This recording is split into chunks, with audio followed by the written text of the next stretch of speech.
ನಮಸ್ಕಾರ ರೈತ ಬಾಂಧವರೇ, ನಾನು ಸಂಜು ಗೋಪಾಲ ರೆಡ್ಡಿ ಮಾತಾಡುವುದು ಯಮಕನಮಡಿಯಿಂದ. ನಾವು ಗ್ರೋವಿಟ್ ಕಂಪನಿಯನ್ನ ಪೇಪರನ್ನು 4 ವರ್ಷದಿಂದ ಯೂಸ್ ಮಾಡ್ತಾ ಇದ್ದೀವಿ. ಇದು ಫಸ್ಟ್ ನಾವು ಸಾದಾ ಪೇಪರ್ ಯೂಸ್ ಮಾಡ್ತಾ ಇದ್ವಿ. ಅದು 2 ತಿಂಗಳಲ್ಲಿ ಹರಿದು ಹೋಗ್ತಿತ್ತು. ಒಂದೇ ಬೆಳೆ ತೆಗಿಬೇಕಾಗ್ತಿತ್ತು. ಇದು 3ನೇ ಬೆಳೆ ತೆಗೆಯಿತು. ಒಂದು ಫಸ್ಟ್ದ ಟೊಮೆಟೊ ಹಾಕಿದ್ವಿ, 2ನೇ ದಬ್ಬು, 3ನೇ ಮತ್ತೆ ಟೊಮೆಟೊ ಹಾಕಿದ್ವಿ. ಆದರೂ ಇನ್ನೂ ಪೇಪರ್ ಹೇಗಿದೆ ಹಾಗಿದೆ. ಗ್ರೋವಿಟ್ A3 ಗ್ರೋವಿಟ್ ಗ್ರೋ 3 ಪೇಪರನ್ನು ಯೂಸ್ ಮಾಡ್ತಾ ಇದ್ದೀವಿ 4 ವರ್ಷದಿಂದ. ಇದು 3ನೇ ಬೆಳೆ ಬರ್ತಾ ಇದೆ. ಇದರಲ್ಲಿ ನಾವು ಮೊದಲು ಸಾದಾ ಕಂಪ್ನಿಯನ್ನು ಯೂಸ್ ಮಾಡ್ತಾ ಇದ್ವಿ. ಅದು 3 ತಿಂಗಳಲ್ಲಿ ಹರಿದು ಹೋಗ್ತಿತ್ತು. ಇದು ಗ್ರೋವಿಟ್ ಕಂಪ್ನಿಯು 3 ತಿಂಗಳು ವಾರಂಟಿಯನ್ನು ಕೊಟ್ಟಿದ್ದರು ಇವರು. ಆದರೂ ನಾವು ಇದು 3ನೇ ಪಿಕ್ ತೆಗಿತಾ ಇದ್ವಿ. ಅಂದರೆ ಇದು 9 ತಿಂಗಳದ ಬಂದಿತ್ತು. ಈಗ ಇದನ್ನು ಸುತ್ತು ಕೂಡ ಇಡ್ಬೋದು ಮತ್ತು ಸುತ್ತು ಬೇರೆ ಕಡೆಯೂ ಯೂಸ್ ಮಾಡ್ಬೋದು, ಬೇರೆ ಹೊಲಗಳಲ್ಲಿ. ಇದೇನು ತುಕಡಿ ಆಗಲ್ಲ.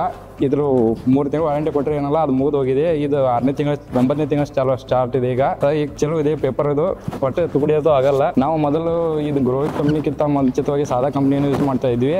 ಅದು 1 ಎಕರೆಗೆ 8 ಬಂಡಲಿಂದ 9 ಬಂಡಲ್ ಹತ್ತಿತ್ತು. ಈಗ ನಾವು 6 ಬಂಡಲಲ್ಲಿ ಹೊಲನ ಮುಗಿಸಿದ್ದೀವಿ. ಅದು ಆ ಸಾದಾ ಕಂಪ್ನಿ 30 ಮೆಕ್ರಾನ್ ಅಂತ ಕೊಡ್ತಾಯಿದ್ರು. ಅದು 8 ಬಂಡಲಿಂದ 9 ಬಂಡಲ್ ತನಕ ಹತ್ತಿತ್ತು. ಇದಾದರೆ 30 ಮೆಕ್ರಾನ್ ಇದು 6 ಬಂಡಲಲ್ಲೇ ಮುಗಿದೋಗುತ್ತೆ. 1 ಎಕರೆ ಹೊಲ ಮುಗಿದೋಗುತ್ತೆ. ಇದು ಬೇರೆ ಕಂಪ್ನಿಯವರು ಮೈಕ್ರಾನ್ ಮೇಲೆ ಕೊಡ್ತಾಯಿದ್ರು ಮೊದಲ. ಅದರ ರೈತರಿಗೆ ಇದು ಮೈಕ್ರಾನ್ ಅಂತ ಹೇಗೆ ಕಂಡು ಹಿಡಿದು ಅಂತ ಗೊತ್ತಾಗ್ತಿರಲಿಲ್ಲ.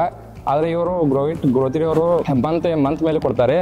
ಇದು 3 ತಿಂಗಳು ಯೂಸ್ ಮಾಡ್ಬೋದು ಅಂತ ಕೊಡ್ತಾರೆ. ನಾನು ಈಗ 9ನೇ ತಿಂಗಳಂತ ಯೂಸ್ ಮಾಡ್ತಾಯಿದ್ದೀನಿ. ಇದು ಹೋದ ವರ್ಷ ಏಪ್ರಿಲಲ್ಲೇ ಹಾಕಿರೋದು.